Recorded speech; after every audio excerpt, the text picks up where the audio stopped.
Greetings, Muttonistas. Fans of opposing teams often accuse Manchester City of getting easy cup draws. This season surely has put that to rest. We played Chelsea twice in both cup competitions, and we played Liverpool in the League Cup. Today, we've drawn Arsenal in the FA Cup, probably the toughest draw we could have got, albeit at home. Arsenal are playing some great football at the moment, so if City are to beat them in the FA Cup, we're going to have to be at our best. So join me for today's FA Cup Matchday vlog.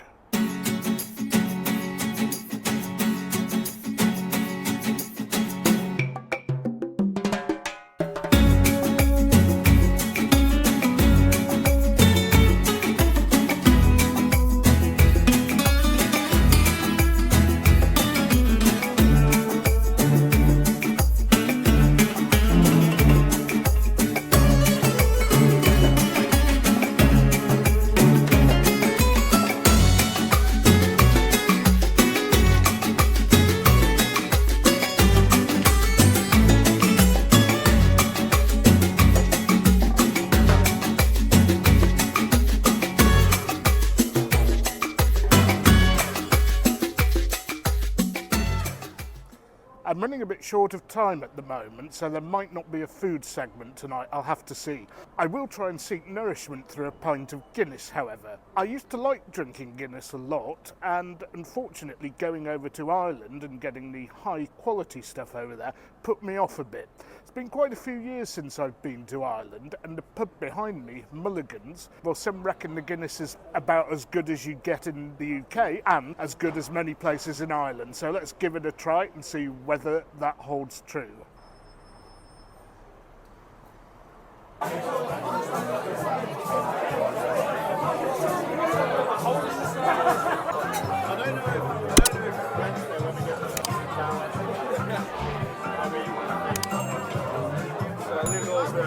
Very noisy pub. I had to queue to get in, but it must mean that the Guinness is absolutely flying here if it's this ran this early in the evening.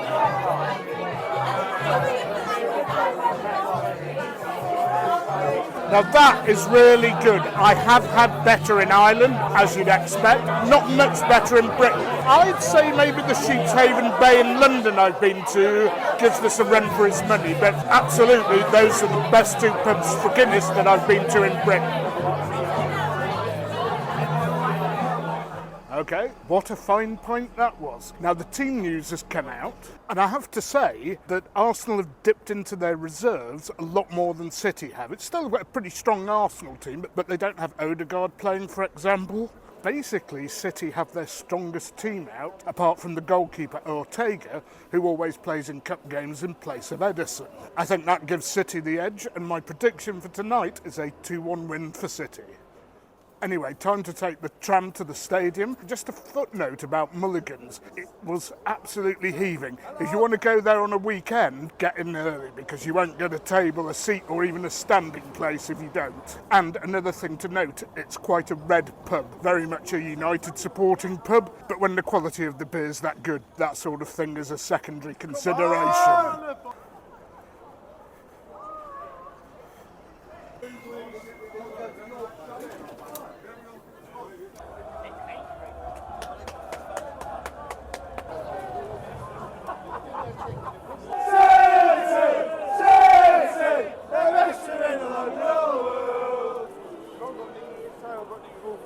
I'm actually at the ground a bit earlier than I normally am, and so I could kill two birds with one stone here. I'm a bit peckish, and some of you have been asking me what the food is like at the stadium. Well, it's the usual rubbish inside the stadium, but out here on the concourse, if I remember correctly, they have a variety of interesting stalls, so I'll see if it's any good. Although if the queues are that bad, I don't think I'll be getting anything here. And there is a noticeably heavier police presence than I'm used to at the Etihad. I don't recall any history of trouble with Arsenal supporters, but maybe they know something we don't. And as usual for cup games, I've been relocated to the bottom tier of the stand I normally sit in. Now, in recent games, supporters of other teams, notably Liverpool and Chelsea, have thrown stuff down from the stands above. Thankfully, although I'm in the stand vulnerable to that, I'll have my usual layer of concrete on top of me, so I won't be one of the people affected. Okay, let's give this place a try selling hot dogs. I do like a hot dog. We'll see if it's any good. Okay, from that menu I went for the Spanish one, which is supposed to be the spiciest one. I would have thought the one with chili would be, but it also would have been messier. So what we have here is the hot dog on the usual bun, grated onions, crispy grated onions, jalapeno peppers, and a chipotle sauce, which I doubt will be that spicy.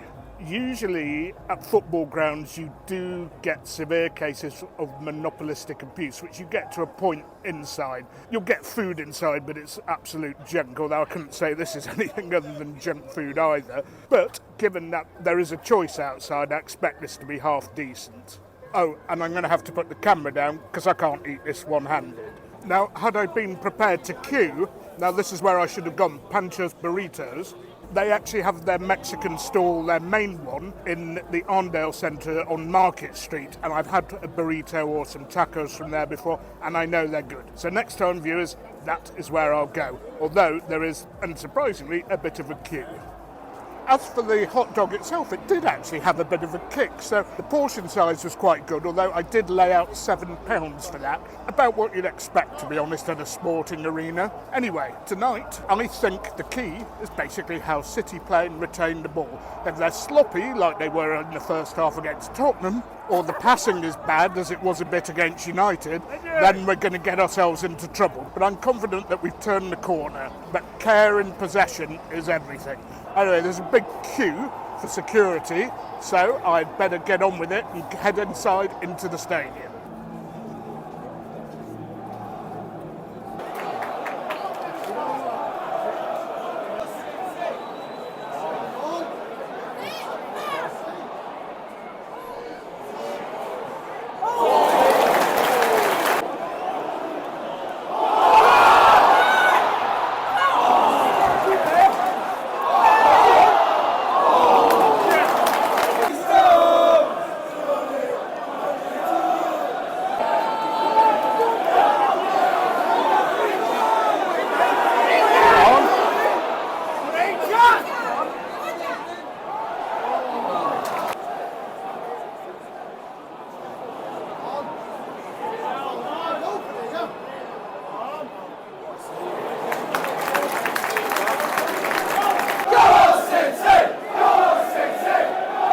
Well, halfway through the first half, and not that much has happened, but Arsenal did have a great chance, which Ortega saved.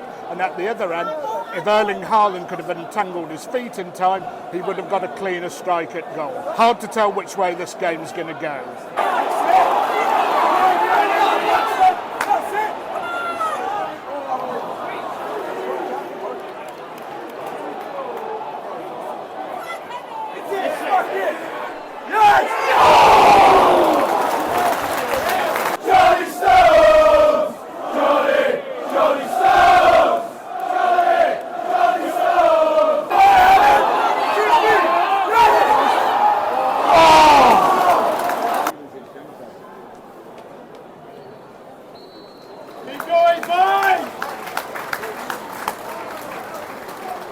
Half-time, it's 0-0. It's been a bit bitty, a game of chess. There have been chances at either end. I think City have had the best of it, but you could argue that the shot that Ortega saved was maybe the best chance of the half.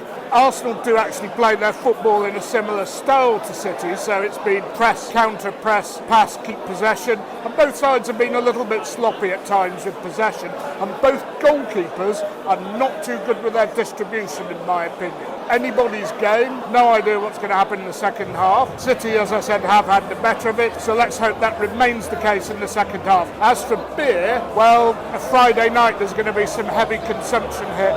Not optimistic of me getting a pint, and I don't want to miss the start of the second half. I did actually get a half-time pint. For some reason downstairs they pour them before half-time even starts, so they've got them all ready to shift, whereas when I sit in my normal seat upstairs I can never get a pint unless I'm prepared to miss the first 5 minutes of the second half.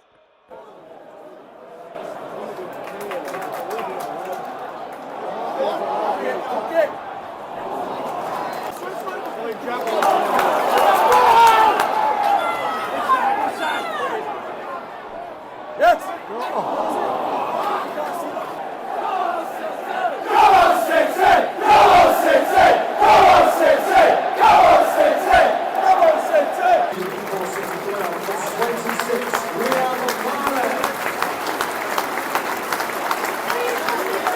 Well, I'm not totally sure those subs were necessary. We seem to have taken a grip of the midfield and we're controlling the game without being especially penetrating. But as I say, the great Pep knows more than I do about football.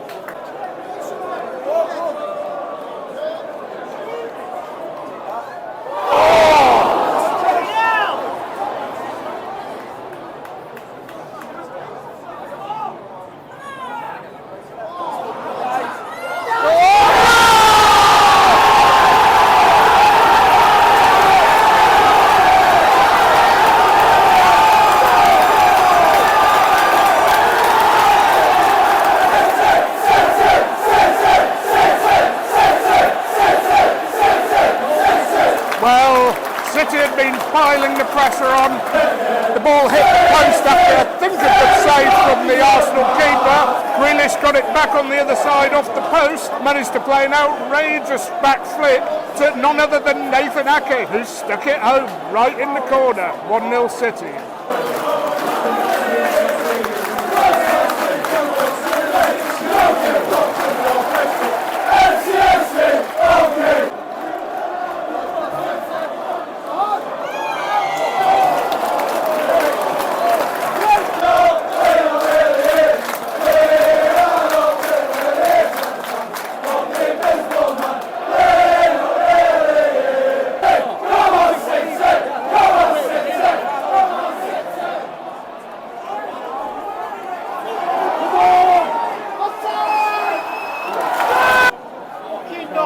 Slow it down.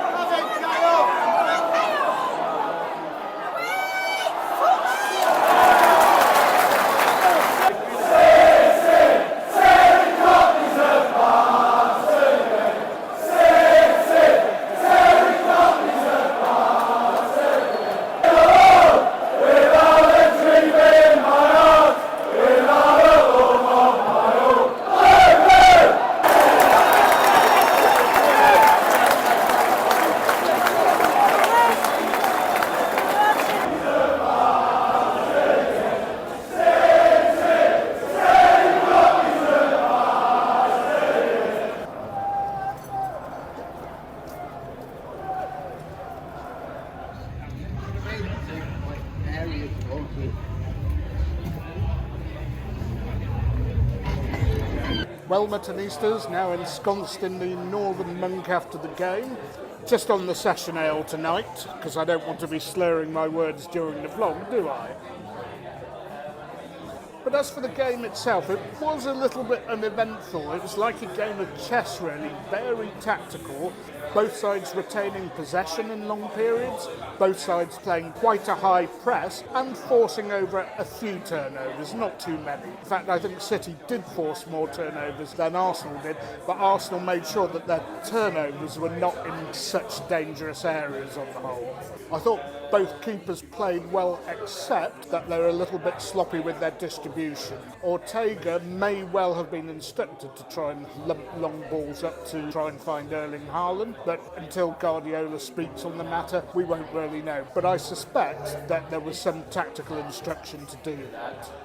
Now, some City fans told me that they thought Arsenal were by far the better side in the first half. I can't say I saw that myself. I thought it was even with City just edging it, but, you know, that could be my bias, that could be. But in the second half, City were clearly the better team.